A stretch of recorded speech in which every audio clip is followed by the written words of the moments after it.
खबर इस बीच middle east से, जहां तकरीबन 2000 नाव फंसे हुए होने की आशंका जाहिर की जा रही है। 20,000 से अधिक नाविक इस वक्त फंसे हुए हैं। अमेरिकी नाकेबंदी को लेकर जो तस्वीर है, फंसे हुए जो नाविक है उन्हें निकालने के लिए लगातार अब जद्दोजहद भी जारी है। संख्या देखेंगे तो आपको समझ आएगा कि आखिर क्यों स्ट्रेट ऑफ हॉर्मुज इतना ज्यादा तनावपूर्ण बना हुआ है और 20,000 से अधिक का नाविक जो फंसे हुए हैं अमेरिकी नाकेबंदी की वजह से, उनको लेकर हर बीतते पल के साथ क्यों एक नया स्टांस, एक नया कॉल सामने आ रहा है। ईरान में अभी जो स्थिति बनती हुई नजर आ रही है, चाहे स्ट्रेट ऑफ हॉर्मुज को लेकर बन रही हो या इन नाविकों की सुरक्षा को लेकर बन रही हो, या वो वाला पहलू जो पढ़ा जा रहा हो जिसमें ये नाकेबंदी के लिए सीधे सीधे समुद्री लुटेरों के साथ कंपेयर किया जा रहा हो, आखिर ये तस्वीर क्यों इस कगार पर पहुंची है? और इसका करारा जवाब ईरान क्योंकि दे रहा है और अभी तक झुका नहीं है। लेकिन क्या यही वजह बनेगा आगे डोनाल्ड ट्रंप के गुस्से की? तो क्या ईगो क्लैश की कंडीशन में डोनाल्ड ट्रंप एक नए मिलिट्री ऑपरेशन के जरिए ईरान में अब नई तस्वीर दिखाने जा रहे हैं? और क्या भविष्य में तीसरे विश्व युद्ध का कारण यही ब्लॉकेड बनेगा, यही नाकाबंदी बनेगी? और ईरान जो इस वक्त तस्वीर दिखा रहा है, ये अड़ियल रवैया क्या ईरान को ले डूबेगा? इस वक्त ईरान के पर्सपेक्टिव पर जितने सवाल किए जा रहे, चाहे वो मुस्तफा खामनेई के कॉल को लेकर हो, IRGC को लेकर हो, स्पीकर मोहम्मद बगर गालिबफ को लेकर हो, ये तमाम जो तस्वीर है, ये बयानबाजियां धरातल पर कितनी कॉन्फिडेंस के साथ रखी जा रही है और क्या इसका असर बैक एंड पर, बैक चैनल्स के जरिए होगा? एक बड़ी खबर इस बीच, यूएई के OPEC ओपेक से बाहर निकलने पर ट्रंप बोले हैं। ट्रंप ने इसको लेकर बड़ी प्रतिक्रिया दी है। ट्रंप ने यूएई की खुलकर तारीफ की है।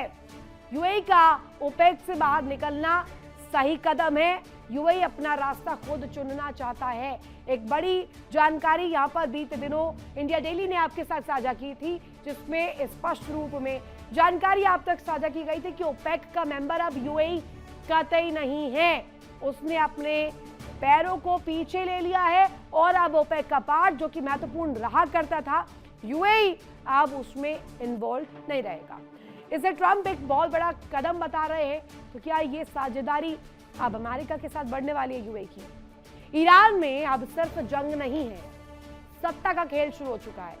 सत्ता का खेल अब अपने चरम पर है। जहां एक तरफ अमेरिका से टकराव तेज हो गया है, वहीं दूसरी तरफ तेहरान के अंदर पावर का पूरा स्ट्रक्चर बदल चुका है। सुप्रीम लीडर को जो कभी आखिरी फैसला लेते थे, आज सिर्फ सूचित किए जा रहे हैं, सिर्फ इन्फॉर्म किए जा रहे हैं, उन्हें सिर्फ जानकारियां ऑफिशियली दी जा रही है और असली कमान वो अब पूरी तरीके से IRGC कंट्रोल्ड है। यानी IRGC इस्लामिक रेवोल्यूशनरी गार्ड के हाथ में चली गई है। क्या डिटेल है इसको लेकर जल्दी से रख देते हैं आपके सामने। ईरान में पावर शिफ्ट, आखिर इसके पीछे भी क्या वजह? डोनाल्ड ट्रंप ही है। और क्या मुस्तफा खामनेई अभी उस कॉन्फिडेंस के साथ डिसीजन नहीं ले पा रहे हैं? ईरान में नई राजनीतिक तस्वीर, वॉर के बीच सत्ता का सेंट्रलाइजेशन, सुप्रीम लीडर की भूमिका पर सवाल और फैसले अब IRGC के हाथों से लिखे जा रहे हैं। सिर्फ हस्ताक्षर मुस्तफा खामनेई के, कमांडर के हाथ से IRGC के वो तमाम फैसले लिए जा रहे हैं। IRGC सभी बड़े नीतिगत फैसले ले रहा है।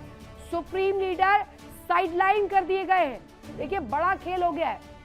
सिर्फ औपचारिक मंजूरी देने की भूमिका अब सुप्रीम लीडर की है। सुप्रीम लीडर लंबे समय से गायब भी है और 1979 के बाद पावर स्ट्रक्चर में ये सबसे बड़ा बदलाव लिया जा रहा है। जल्दी से आपको एक रिपोर्ट दिखाते हैं जिसमें ईरान में यह पावर शिफ्ट 1979 के बाद जो हुआ है, जिसमें अब ऑफिशियल कॉल IRGC का बन रहा है। इसके लिए क्या वो फैक्टर्स इन्वॉल्व है जिसके जरिए अब आगे मुस्तफा खामनेई की तस्वीर और आगे की तकदीर सुप्रीम लीडर को लेकर के उसकी जो सीधे तौर पर गरिमा है, उसकी रिस्पेक्ट है, उसकी मोनोपोली है, वो आगे बढ़ेगी या नहीं बढ़ेगी, दिखाते हैं आपको।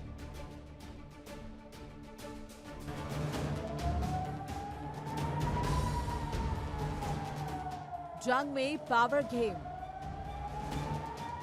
ईरान में IRGC का control, supreme leader sideline.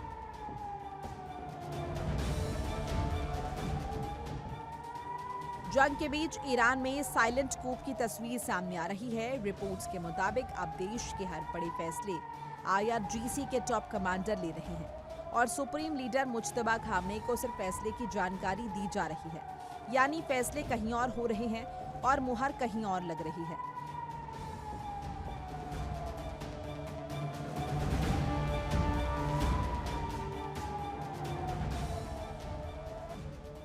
America के साथ जंग ने ईरान के पावर स्ट्रक्चर को पूरी तरह बदल दिया है। रॉयटर्स की एक रिपोर्ट के मुताबिक अब मुज्तबा खामनेई सिर्फ मुहर लगाने वाले प्रमुख हैं। ईरान को लेकर सभी बड़े फैसले इस्लामिक रिवॉल्यूशनरी गार्ड्स के कुछ कमांडर ले रहे हैं। ये रिपोर्ट ऐसे वक्त में सामने आई है जब अमेरिका ने वार्ता में रोड़ा अटकाने के लिए IRGC को जिम्मेदार ठहराया।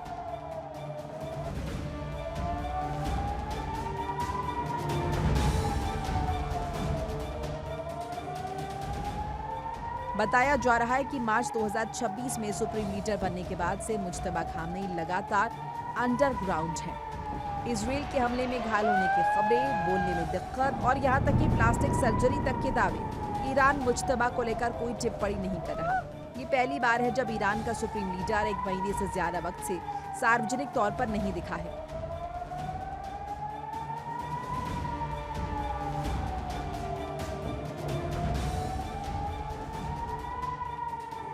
ईरान के सभी नीतिगत फैसले IRGC के प्रमुख ले रहे हैं। सुप्रीम लीडर को सिर्फ इसके बारे में सूचित किया जा रहा है, यानी उनके पास मामले को सिर्फ जानकारी देने के लिए भेजा जा रहा है। ईरान में सुप्रीम लीडर का पद सबसे शक्तिशाली पद माना जाता है।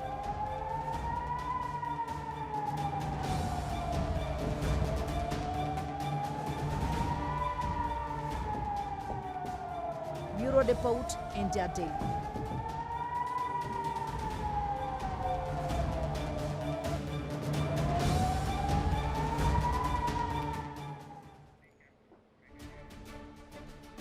अब IRGC के कमांडर ने कमान तो संभाल ली है, लेकिन IRGC प्रमुख को लेकर भी अहम बदलावों की चर्चा तेज हो गई है और इसे लेकर ईरान की अंदरूनी राजनीति में कई बड़े सवाल खड़े हो रहे हैं। कुल मिलाकर जंग के बीच ईरान के पावर सेंटर में बदलाव के इन दावों ने अंतर्राष्ट्रीय स्तर पर चिंता और अटकलों दोनों को बढ़ा दिया है। दिखाते हैं।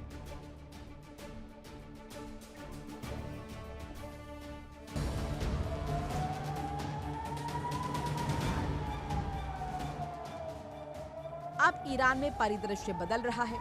मुज्तबा सिर्फ मुहर लगाने वाले सुप्रीम लीडर हैं। रिपोर्ट में इसका मुख्य कारण जंग को बताया गया है। जंग की वजह से IRGC ने पावर हाईजैक कर ली है।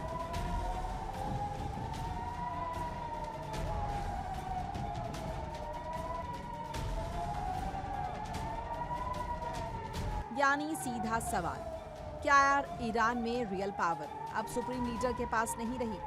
कभी वही सुप्रीम लीडर जो सेना के चीफ कमांडर होते थे, हर फैसले पर अंतिम मुहर उन्हीं की होती थी, अब वही पद सीमित होता दिखाई दे रहा है।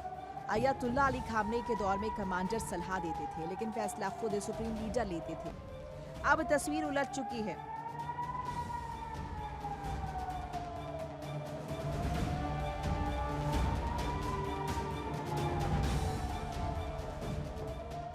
पहले सलाह IRGC की, फैसला सुप्रीम लीडर का। अब फैसला IRGC का, मुहर सुप्रीम लीडर की। इस पूरे पावर शिफ्ट के पीछे सबसे बड़ा नाम IRGC चीफ अहमद वाहिदी का है। खामनेई परिवार के करीबी और अब ईरान की असली ताकत के केंद्र में है। करीब 2 लाख सैनिकों वाली IRGC अब सिर्फ सैन्य ताकत नहीं, बल्कि राजनीतिक फैसलों की असली खिलाड़ी बन चुकी है।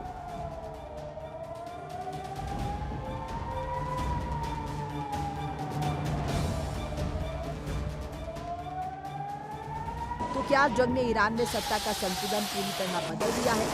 क्या IRGC ने पावर हाईजैक कर लिया है? और सबसे बड़ा सवाल, क्या ईरान में एक नहीं बल्कि 2 सत्ता केंद्र बन चुके हैं? ईरान की इस अंदरूनी हलचल पर नजर रखना बेहद जरूरी है, क्योंकि इसका असर सिर्फ मिडिल ईस्ट ही नहीं, पूरी दुनिया पर पड़ सकता है।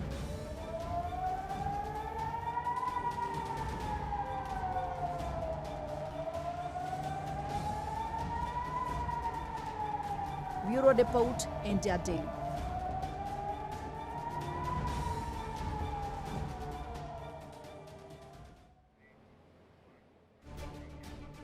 देखिए इंडिया डेली 24/7 अब आपके स्मार्ट टीवी पर। इंडिया डेली मौजूद है सभी डिजिटल प्लेटफॉर्म पर लाइव और लगातार। इंडिया डेली 24/7 हर दिन राष्ट्र को समर्पित।